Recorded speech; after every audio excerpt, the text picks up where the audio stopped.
ada produsen, ya produsen. Kemudian di tengah itu namanya intermediate companies, ya intermediate. Nah untuk sampai ke end user,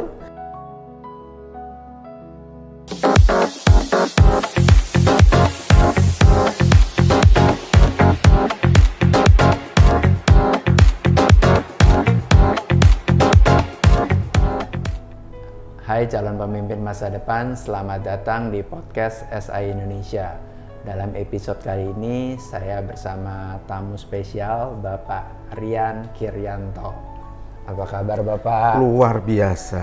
Senang sekali Iya. Bapak bisa hadir di podcast SI Indonesia. Saya juga senang. Ya, Pak Rian merupakan pengamat ekonomi sekaligus associate di Lembaga Pengembangan Perbankan Indonesia. Ya, Pak ya. Pak, kita sebentar lagi sudah memasuki tahun 2025, tapi mungkin Bapak bisa sedikit bicara mengenai ekonomi atau mengenai makroekonomi di Indonesia sepanjang tahun 2024 sebelum kita masuk ke tahun 2025, Pak. Oke. Jadi Pak Samuel, kalau kita lihat review sebentar, paling nggak sampai dengan kuartal ketiga tahun ini, September lalu, memang ada sinyalemen kuat terjadinya istilahnya itu declining atau pelemahan ekonomi. Beberapa indikator utama ekonomi yang kita bisa baca: satu, pertumbuhan ekonomi tahunan dari kuartal 1, kuartal 2, kuartal 3 terus melandai, turun dari 5,11% year on year turun ke 5,05% year on year. Kemudian di kuartal ketiga kemarin turun lagi bahkan di bawah 5%, tepatnya itu 4,95%. Itu jelas memberikan pertanda kuat ekonomi Indonesia sedang menuju ke zona atau ke area tidak baik-baik saja. Dan itu diperkuat dengan indikator-indikator yang lebih technical mikro, misalnya sejak bulan Juni sampai Juni sampai dengan Oktober, seingat saya 5 bulan berturut-turut kita mengalami deflasi. Deflasi itu artinya inflasi minus atau inflasi negatif. Itu memberikan pertanda banyak barang komoditas dijual di pasar, tetapi yang membeli tidak sebanyak dagangan yang dijual. Alasannya banyak. Nah, alasannya itu ini menjadi indikator yang ketiga. Satu, misalnya banyaknya angka pengangguran dari waktu ke waktu. Itu ditandai secara kasat mata misalnya dengan banyaknya gerai-gerai, baik itu gerai-gerai fast food, gerai-gerai retailer yang lain yang mulai berguguran lalu menutup usahanya. Dengan konsekuensi, dengan risiko mereka harus mem-PHK atau merasionalisasi sejumlah karyawannya, ya kan? Nah, tanda petik kebetulan yang terpangkas dari dunia kerja itu kan yang kita kenal dengan istilah kelas menengah, yaitu kelas menengah itu definisinya menurut Bank Dunia itu seseorang yang setiap hari belanja paling tidak 2-3 dolar per hari. Artinya kalau hari ini kurs rupiah terhadap dolar itu 16.100, berarti seseorang itu masuk kelas menengah itu kalau dia belanja antara katakanlah 40 ribuan sampai 60 ribuan, itu adalah kelas menengah. Nah, mereka sekarang tidak punya lagi pekerjaan. Sementara anak-anak muda ini, kelas menengah ini itu nafsu konsumnya paling tinggi sebetulnya. Apa-apa maunya dibeli, apa-apa mau dibeli. Tetapi ketika dia ter-PHK, tidak punya uang, ya tentu mereka nggak membeli. Nah, inilah yang membuat kenapa ekonomi melemah, kemudian banyak gerai-gerai tutup, mengurangi karyawan, dan seterusnya dan seterusnya. Sampai hari ini itu masih terjadi.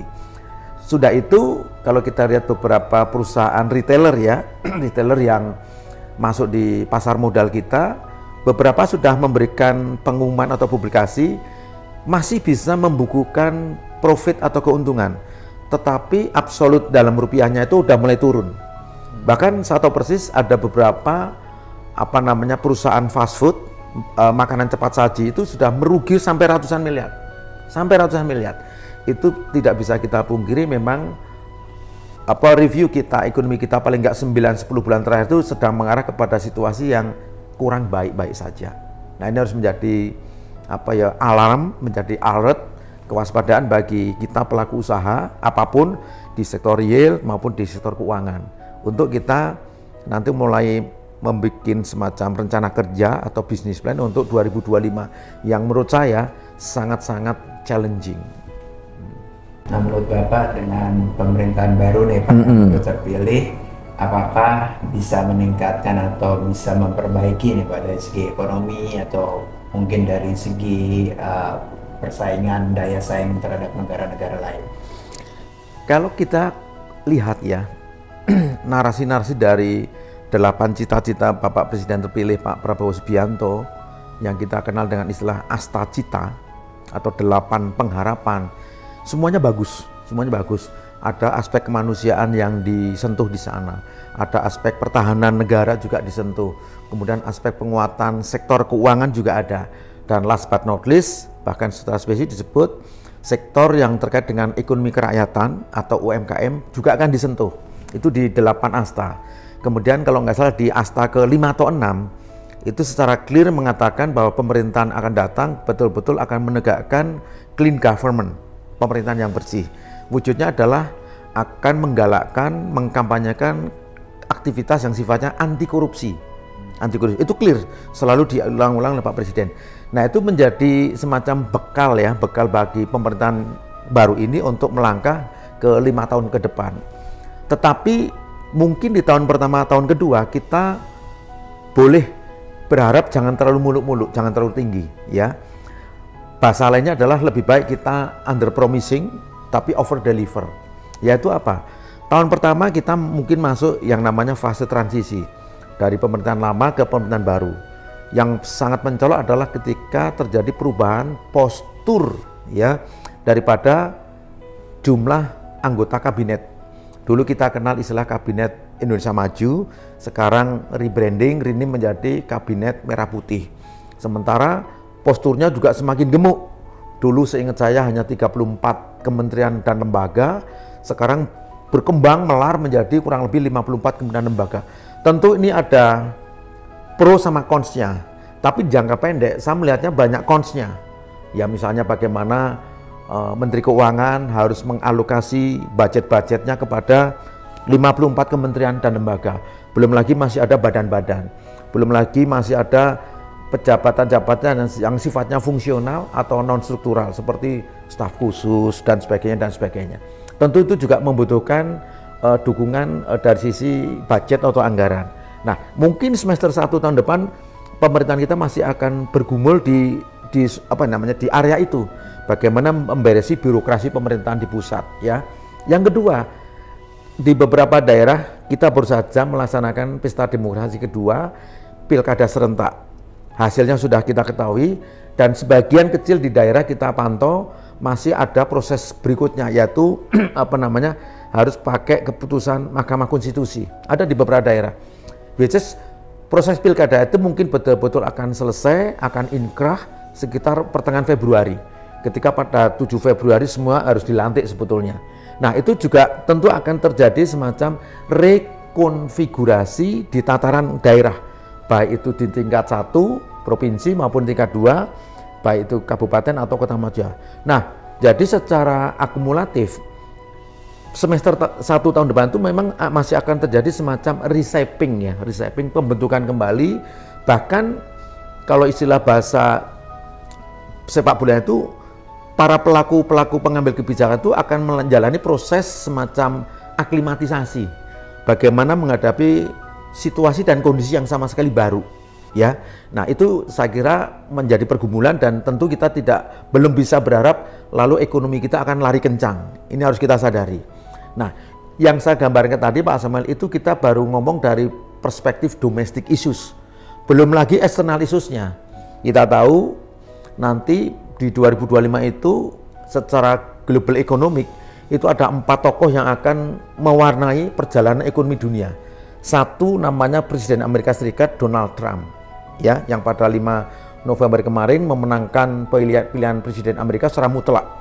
Yang kedua Xi Jinping, pemimpin tertinggi Cina, itu juga akan menentukan arah ekonomi ke depan. Kemudian satu lagi pemimpin tertinggi Korut, Kim Jong Un, itu juga akan mengharu biru outlook ekonomi tahun depan. Last but not least, Presiden Rusia Vladimir Putin itu juga akan mewarnai situasi, karena 4 tokoh dunia itu punya followers masing-masing di tingkat pengambil kebijakan di tingkat dunia, dan mereka juga membentuk semacam tanda petik blokade-blokade baru. Nah, itu tentu Indonesia harus bisa memainkan peran yang real, yang nyata, yang strategik untuk kita tidak terbawa ke polarisasi sana atau polarisasi sini. Dan di titik ini saya memberikan apresiasi ke Pak Prabowo Subianto begitu beliau sudah setelah tanggal 20 Oktober serah terima jabatan dari Pak Joko Widodo ke Pak Prabowo Subianto. Agenda beliau pertama apa? Dia mengadakan semacam roadshow ke luar negeri, dan yang kita bersyukur kalau kita amatin akseptansi penerimaan dari para petinggi dunia itu terhadap Pak Prabowo itu luar biasa, ya, expose-nya luar biasa. Jadi Pak Prabowo ingin mengembalikan marwah Indonesia itu di peta dunia, kurang lebih seperti itu. Nah, di sini sebenarnya kita punya opportunity, Pak Samuel, opportunity untuk kita tidak hanya sekedar maaf jago kandang, tapi kita harus berani keluar. Nah Pak, misal berandai-andai Pak, kalau misalnya Bapak terpilih nih menjadi kepala negara, apa sih yang Bapak harus lakukan pertama nih Pak? Di sisi satu saya akan kerjakan pembangunan manusia. Karena tipikal negara maju itu adalah bereskan dulu masalah kemanusiaan, terutama dengan intellectual quotient-nya, IQ-nya, satu lagi EQ-nya, yaitu emotional quotient, ditambah lagi spiritual quotient-nya, ya, quotient-nya. Jadi IQ, EQ sama SQ-nya harus jalan bareng. Apapun latar belakang, pendidikan, agama, kepercayaan maupun asal usul, itu menjadi modal yang paling utama dan sangat menentukan. Nah, baru kemudian adalah pembenahan di sisi governansi. Kita tuh mohon maaf mungkin sudah bertahun-tahun, berdekade agak loose di dalam konteks governansi atau tata kelola. Apa itu arti tata kelola? Bahwa semua proses apapun di pemerintahan, di dunia swasta itu harus betul-betul govern, harus sesuai dengan aturan main, harus sesuai dengan SOP, tidak ada yang namanya istilahnya itu let's say ya, misalnya fraud atau tindakan-tindakan ilegal dan sebagainya. Itulah akan menjamin perjalanan kita tahun 2045 kita akan menjadi negara leading economic mungkin tercapai. Jadi syaratnya nggak mudah memang. Untuk Pak Presiden terpilih kan mengatakan kita akan dorong pertumbuhan ekonomi menjadi 8%. Saya tidak pesimis itu tidak tercapai, tetapi syaratnya dipenuhi dulu. Manusianya diperbaiki, mentalitasnya diperbaiki, mentalitasnya harus mental pejuang, mental yang militan, mental yang menjadi mental pemenang istilahnya gitu. Tapi juga harus dengan kompetensi yang ya istilahnya high skill, tapi juga soft kompetensi yang bagus, jujur, berintegritas, bergotong royong, kemudian universalism dan sebagainya. Nah, seperti itu Pak Sam. Tadi Bapak sempat bilang tingkat pengangguran cukup meningkat ya Pak ya di tahun ini. Nah, sebagai perusahaan logistik Pak, saya Indonesia kan bergerak di logistik distribusi. Apakah kedepannya perusahaan ini bisa juga membantu Pak penyerapan tenaga kerja mungkin untuk menambah tim sales secara offline gitu? Karena kan sekarang tuh semakin banyak produk dan perlu ya Pak, perusahaan distribusi. Apakah kita nih di PT SAI Indonesia juga bisa memberikan kontribusi Pak dalam penyerapan tenaga kerja? Jawaban saya clear, sangat bisa. Karena kalau kita bicara channeling, kanalisasi, satu lagi itu istilahnya distribution ya, tentu harus ada support dari semacam PT SAI seperti ini, dan tentu yang lain juga. Jadi pendekatannya ekosistem, kan ini istilahnya gini, ada produsen, kemudian di tengah itu namanya intermediate companies, ya intermediate. Nah, untuk sampai ke end user kan harus ada, ini kan hulu ke hilir, ada intermediasi. Nah, intermediasi itu kan main ke sini. Nah, itulah fungsi dari katakanlah company-company di bidang logistik, di distribusi, termasuk messenger dan sebagainya. Itu ambil peran di situ. Dan nature daripada perusahaan-perusahaan distributor atau logistik itu adalah satu, capital intensif, padat modal. Kita harus banyak menambah armada, kita harus investasi mungkin di teknologi, karena kita harus goes to digital misalnya, sehingga aliran barang itu bisa terdetek, oh ini barang ini sampai di mana, titik mana, kalau ada kendala, hambatan, kenapa, itu kemudian terpantau secara digitalized. Kemudian Satu lagi, people-nya kan juga kita develop agar mereka menjadi, ini bahasa kerennya itu smart people. Smart people itu orang yang bekerja efisien dan efektif, ya, tidak buang-buang waktu dan sangat utilize. Nah, itulah tipikal dari smart worker atau smart employee.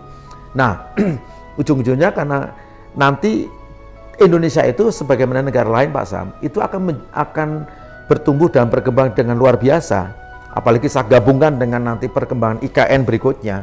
Tentu antar titik kota-kota, dari kota besar, kota kecil sampai kota yang katakanlah daerah rural ya, itu nanti akan terkoneksi. Nah, salah satu koneksinya adalah kalau kita bicara hard infrastructure itu ya jalan raya. Tapi di atas jalan raya kan harus ada siapa yang akan mengutilisasi jalan raya itu atau jalan tol katakanlah. Kan harus ada moda-moda transportasi dalam konteks aliran barang dari kota A ke kota B itu menjadi bergerak lebih lancar seperti itu. Dan menurut riset, saya lupa kalau nggak salah, McKinsey Global Institute, tahun ke tahun itu penambahan jumlah kota dimanapun terutama di negara berkembang itu akan tumbuh masif. Dalam artian dulu namanya desa, village, dengan populasi berkembang, dengan teknologi informasi yang berkembang pesat, lama-lama kota ini berkembang menjadi, kalau di luar negeri namanya town, kota kecil kan. Nah, nanti menjadi kota-kota kecil dan menjadi besar. Bahkan sekarang ini saya ketemu dengan beberapa kawan di daerah-daerah itu sudah ada semacam diskusi-diskusi lah ya, bahwa dengan semakin padatnya suatu area, maka mereka punya keinginan, nih dorongan dari publik untuk memekarkan dirinya. Nah, seperti ini. Jadi penambahan kabupaten, penambahan jumlah provinsi dengan ibu kotanya itu akan nambah terus. Itu. Bapak, satu lagi pertanyaan, Pak. Tahun depannya udah sebentar lagi Pak, tinggal hitungan hari. Mungkin Bapak bisa kasih mungkin kata-kata motivasi untuk teman-teman agar bisa lebih semangat, lebih optimis menghadapi tahun 2025. Ya, kita hadapi tahun depan dengan optimis, tapi juga waspada. Untuk optimis, planning harus disiapkan dengan baik. Planning, karena orang bijak mengatakan dengan perencanaan bisnis yang baik, maka separuh pekerjaan kita tahun depan sudah selesai. Ya, dan itu diperkuat dengan anekdot atau kata-kata bijak yang selama ini dipakai teman-teman di militer, yaitu apa? Yang tadi versi militer, perencanaan yang baik itu adalah menyelesaikan separuh pekerjaan. Tapi ada juga pendapat, ini seorang banker senior ya, semua orang tahu, beliau mengatakan, sebagus apapun perencanaan bisnis itu, tetapi kalau dalam eksekusinya kita nggak serius, percuma itu perencanaan yang bagus. Nah, itulah definisi atau batasan dari pengertian tadi, optimis tapi tetap harus dengan perencanaan yang baik. Nah, kemudian waspada itu artinya antena kita, alam kita nggak boleh kendur, ya. 724 kita harus selalu waspada. Ibaratnya istilahnya itu shock atau kejutan itu kadang-kadang datang tiba-tiba tanpa permisi. Nah, kemudian untuk kita waspada karena apa? Karena perang di beberapa kawasan itu belum selesai. Ya, masih ada perang di Timur Tengah, Middle East, kemudian ada ketegangan antara Korea Utara, Korea Selatan, kemudian ada ketegangan juga di area zona Laut Cina Selatan, kemudian kemungkinan relasi dua negara antara Amerika dan Cina dengan kemenangan Donald Trump itu juga akan akan rusak lagi ya. Selama pemerintahan Amerika Serikat di bawah Joe Biden, relasi Amerika dengan China itu udah mulai membaik sebetulnya. Nah, tapi dengan kebijakan Donald Trump yang pokoknya proteksionisme, American First, Make American Great Again, nah itu membuat hampir pasti perang tarif jilid kedua antara Amerika dengan Cina akan meluas, akan terbuka lagi. Bahkan Donald Trump sudah memberikan semacam ancaman, negara-negara eksportir barang-barang ke Amerika yang selama ini menikmati surplus akan kena bea masuk yang lebih tinggi. Negara itu dia sebut nih, 1, Cina, kedua Vietnam, ketiga Meksiko. Karena mereka surplus dengan Amerika. Tambahan satu lagi, Kanada juga ikut ternyata. Nah, Indonesia kita bersyukur Pak Samuel, kita tuh relatif isolate. Sebetulnya kita relatif isolate. Makanya pesan untuk pemerintah harus pandai-pandai bagaimana meleverage ya pasar domestik yang besar ini untuk untuk menjaga agar ekonomi kita tidak jatuh tapi tetap terus menuju ke arah pertumbuhan yang lebih tinggi, ke arah 7 atau 8%, meskipun itu tidak mungkin bisa dicapai dalam 1, 2 atau 3 tahun. Bapak sekali lagi terima kasih atas. Makasih juga Pak Samuel. Kehormatan buat saya. Iya. Terima kasih. Demikian podcast Saya Indonesia bersama Bapak Priam Kirianto, pengamat ekonomi sekaligus asosiat Lembaga Pengembangan Perbankan Indonesia. Semoga podcast kali ini juga bisa memberikan wawasan dan inspirasi bagi kita semua. Sampai jumpa di podcast selanjutnya. Salam jalan.